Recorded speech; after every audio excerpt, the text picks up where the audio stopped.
Hello everyone, I hope you are good. But आज मेरे साथ जो चीज हुआ ना, वो लास्ट 1 डेढ़ साल में नहीं हुआ। आप देख सकते हो, आप लगभग 10-11 हज़ार का लॉस हुआ है मुझे आज। और ये स्ट्रेटेजी कल ही मैंने बनाया था। इसका विन रेट 80% है। मैं आपको इसका बैक टेस्ट दिखाता हूँ। तो ये है इसका बैक टेस्ट। ओवरऑल प्रॉफिट 82,000 है।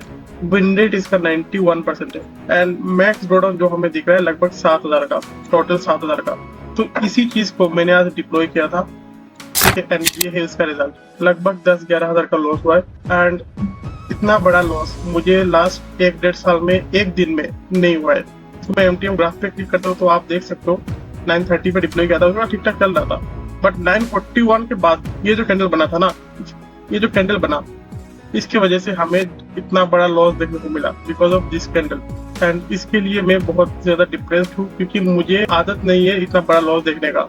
क्योंकि आपने देखा होगा, मेरा अगर लॉसेस होता है 4-5 हज़ार का लॉसेस होता है, ठीक है, हार्डली 6,000 चला गया। कभी अगर स्लीपेज ज्यादा लग गया तो 6,000 तक चला गया।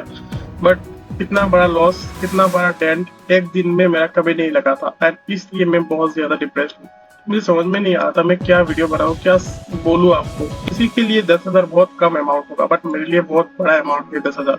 अब मैं आपको बताता हूँ इतना बड़ा लॉस होने का सबसे प्राइम रीजन। ये जो स्ट्रेटेजी बनाया था, इसमें कोई एसएल नहीं था, मतलब कि स्टॉप लॉस नहीं था इस स्ट्रेटेजी में। अदरवाइज जो मेरे जितने भी बाकी सारे मेन स्ट्रेटेजी है, उन पे स्टॉप लॉस लगा हुआ है। हाईएस्ट 1.5% का लॉसेस है। इससे ज्यादा मेरा लॉस कभी नहीं होता पर लॉट के बारे में बोल रहा हूँ। मतलब कि 1500 से ज्यादा लॉस कभी नहीं होता पर लॉट में। बट यहाँ पर तो मेरा 2 लॉट में मेरा सत्यानाश हो गया। बट इसका विन रेट आपने देखा होगा 93% दिखा रहा है। बट ये जो लॉस हुआ है ना, जो मैंने मैन्युअली बुक किया इस लॉस को, क्योंकि मुझसे इतना लॉस दिखा नहीं जा रहा था, क्योंकि मैंने देखा ही नहीं लास्ट 1 डेढ़ साल में इतना बड़ा लॉस, तो मुझे दिखा नहीं जा रहा था। तो मैं आपको यहाँ पर एक चीज बताऊंगा, अगर कभी भी आप एल्गो ट्रेडिंग में अगर आप स्ट्रेटेजीज बनाते हो तो एटलीस्ट अपने हिसाब से स्टॉप लॉस लगा के रखिए। आपका अनलिमिटेड लॉस कभी नहीं होगा। कभी भी बिना एसएल के साथ कोई भी स्ट्रेटेजी ना बनाए, कितना भी गंदा हो अपना स्ट्रेटेजी, बट आपका लॉस फिक्स होना चाहिए। एंड ये सबक मैंने आज लिया, और मुझे पता नहीं मैं क्या करूंगा क्या नहीं, क्योंकि अभी गवर्नमेंट ने टैक्स भी बढ़ा दिया सारी चीजों में। मैं आपको बताता हूँ। यहाँ पर देखो तो अगर हम ट्रेडिंग भी कर रहे हैं तो मुझे देखो इसमें कितना रुपए का ब्रोकरेज लगा, लगभग 75 रुपीज का ब्रोकरेज लगा। बट वही पर अगर मैं टैक्सेस एंड चार्जेस देखो ना, तो यहाँ पर देख सकते हो आप, IPST इसमें लगा, SST इसमें लगा, स्टैम्प ड्यूटी इसमें लगा, सेवी चार्ज लगा, एक्सचेंज चार्ज लगा, GST लगा। तो देखो टैक्सेस तो हम दे रहे हैं, ठीक है, बट हमारा जब भी लॉस होता है तब भी दे रहे हैं, हम जब प्रॉफिट होता है तब भी दे रहे हैं। एंड रिसेंटली हमारे फाइनेंस मिनिस्टर सीतारमण जी ने जो टैक्सेस है उसको भी बढ़ा दिया। SST है, इसको बढ़ा दिया उन्होंने। इसके अलावा जो लॉन्ग टर्म कैपिटल गेन था उसको भी बढ़ा दिया उन्होंने, लगभग 10% से 12% तक बढ़ा दिया उन्होंने। एंड जो शॉर्ट टर्म कैपिटल गेन है 15% से 20%। तो आप समझो, एक बंदा कुछ पैसा कमा के वो अपना पैसे को रिस्क में डाल रहा है कि थोड़ा रिटर्न बन जाए, ठीक है। बट वहीं पर गवर्नमेंट क्या कर रही है, गवर्नमेंट उस पर भी टैक्स लगा रही है, GST लगा रही है उस पर भी, ठीक है। उसमें भी एक्सचेंज चार्ज तो है ही, उसके बाद तुम्हारा स्टाम्प ड्यूटी है, उसके बाद SST है, कितने सारे टैक्सेस है। अगर मैं आपको अपना वो दिखाऊं, ये मेरा कल का कॉन्ट्रैक्ट नोट है, तो यहाँ पर जैसे तो इसमें मेरा स्टॉप लॉस लगा हुआ था बाय द वे, ठीक है। इसमें मेरा स्टॉप लॉस लगा हुआ, यहाँ पर देखो कितने सारे, कल कितना बना था, लगभग 1,000 रुपीज का, क्योंकि एक लॉट पे मैं ट्रेड कर रहा था तो 1,000 रुपीज बना था, ठीक है। बट यहाँ पर देखो ब्रोकरेज मैंने कितना पे किया, लगभग 16 रुपए। उसके बाद एक्सचेंज चार्जेस कितना पे किया मैंने, लगभग 16 रुपए 37 पैसा। उसके बाद जो है ना क्लियरिंग चार्जेस मैंने पे किया। उसके बाद टैक्स, क्या क्या टैक्सेस मैंने पे नहीं किया, बताओ आप क्या क्या टैक्सेस। देखो फिर SST के बारे में बोल रहा था ना, STT जो सिक्योरिटी ट्रांजेक्शन टैक्स 11 रुपए का लगा, ठीक है। मेरा ब्रोकरेज लगा 16 रुपए का और मेरा SST लगा 11 रुपए का। आप देख पा रहे होंगे जितना ब्रोकरेज हम पे कर रहे हैं लगभग उतना ही SST भी पे कर रहे हैं, और इसमें भी गवर्नमेंट ने टैक्स बढ़ा दिया इस तरह बंद, ठीक है। तो टोटल आप यहाँ पर देखें तो 1 2 3 4 5 6 7 8 9 10, टोटल हम 10 तरीके का टैक्स पे कर रहे हैं after paying all the taxes to the government. जितना भी मेरा डायरेक्ट टैक्स होता है, ये सारे डायरेक्ट टैक्स में पे करने के बाद जो भी मेरे पास पैसा आया, उस पर भी मैंने गवर्नमेंट को और 10 तरीके का टैक्स दे दिया, ठीक है। तो क्या ये जस्टिफाइड है?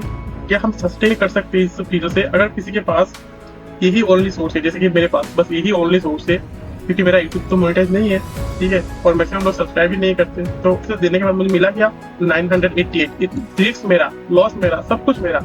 और अगर थोड़ा पैसा मिल जाए उसमें तुम्हारा, और पैसा ना भी मिले उसमें भी तुम्हारा, लॉसेस भी होगा तब भी तुम्हारी। जो आज लॉस हुआ है, जो आज लॉस हुआ है तो इसमें भी मैं पे कर रहा हूँ लगभग 67 रुपीज का ऑलमोस्ट टैक्स, सारे के सारे टैक्स मिला के। तो हमको तो कुछ बेनिफिट नहीं मिला, ऊपर से हमारे ऊपर और भी टैक्स इम्पोज हो गया। And because of that market भी काफी क्रैश हो चुका है। ठीक है, यहाँ पे देखो काफी क्रैश हो चुका है मार्केट सुबह से।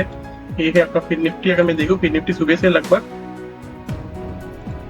3% गिर चुका है। ठीक है, उसके बाद थोड़ा बहुत रिकवरी किया है। तो मैं अब बस आपको इतना बता सकता हूँ कि अगर आपने कोई भी स्ट्रेटेजी बनाया है उसमें स्टॉप लॉस रखिए। आप अगर मैनुअल भी कर रहे हो तो स्टॉप लॉस एटलीस्ट रखिए, नहीं तो आपका हालत भी मेरे जैसा होगा और आपके मन में भी बहुत ही गंदा गंदा ख्याल आ सकता है, जो कि मेरे मन में आ रहा है लॉस देखने के बाद, क्योंकि ये मेरे लिए बहुत ही बड़ा लॉस है। तो जो भी था मैंने आपको बता दिया, बाकी इसके अलावा क्या बात कर सकते, कुछ भी बात करने का नहीं है। एक चीज समझ लो कि टैक्सेस बढ़ चुके हैं स्टॉक मार्केट में एंड यहाँ पर कुछ है नहीं। मुझे भी लग रहा है कि ऑप्शन ट्रेडिंग को क्विट करना ही अच्छा रहेगा, कुछ और डिजिटल कंटेंट बढ़ाऊंगा ये सोच रहा हूँ। अभी 2 दिन बाद तुम देखना, कल या परसों ही तुम देखना सेबी भी अपना कुछ रूल्स रेगुलेशन ले आता है। 2-3 दिन बाद ही सेबी ये चेंज करता है, वो चेंज करता रहता है, और ये सारी चीजें होता है हमारे अगेंस्ट में। जो भी हम ट्रेडिंग करते हैं छोटा मोटा कैपिटल से, वो नहीं करने देगा। ठीक है, जिनके पास अगर 30-40 लाख नहीं है ना, मिनिमम बोलो 30-40 लाख नहीं है, तो आप ऑप्शन ट्रेडिंग नहीं कर सकते आने वाले टाइम में या फिर अभी से। और क्योंकि अभी भी टैक्स भी बढ़ गया है और सेबी भी कुछ रूल्स लाने वाली है, ठीक है, जिसमें आपका ऑप्शन का प्रीमियम भी बढ़ जाएगा। सेबी भी पागल हो गया, लॉट साइज पहले घटा रहा था, अभी फिर से बढ़ाने की सोच रहा है। आपका क्या राय है, आपका क्या थॉट्स है? और एक चीज मैं बिल्कुल ही नेक्स्ट टाइम बीजेपी गवर्नमेंट को वोट नहीं करने वाला हूँ, क्योंकि इतना चार्जेस और टैक्सेस अगर लगाओगे तो बंदा तो इंडिया छोड़ के जाएगा ही ना। मैं बहुत ज्यादा पेट्रियट, ठीक है, मेरे पास हमेशा मेरे बैग में तिरंगा हमेशा रहता है। ठीक है, अगर मैं आपको अभी दिखाऊं, अभी मैं अगर इस बैकग्राउंड को चेंज करूँ ना, मेरे पीछे मेरा तिरंगा रखा है। ठीक है, मैं बहुत ज्यादा पेट्रियट हूँ, मैं मानता हूँ कि देश को आगे बढ़ना चाहिए, बहुत कुछ होना चाहिए, पर ये जो गवर्नमेंट इतना ज्यादा टैक्स लगा रही है ना, इतना ज्यादा हमें सस्टेन ही नहीं करने देगी, तो थोड़ा हम यहाँ पर रह सकते। इसलिए इंडिया के लोग देश से बाहर जा रहे हैं। ठीक है, इंडिया में नहीं रहना चाहते। क्यों? जिस गवर्नमेंट इतना ज्यादा टैक्स इम्पोज कर देती है कि तुम सस्टेन ही नहीं कर पाते हो यहाँ पर। तो मिलते हैं अगले वीडियो में। धन्यवाद, जय हिंद, जय भारत।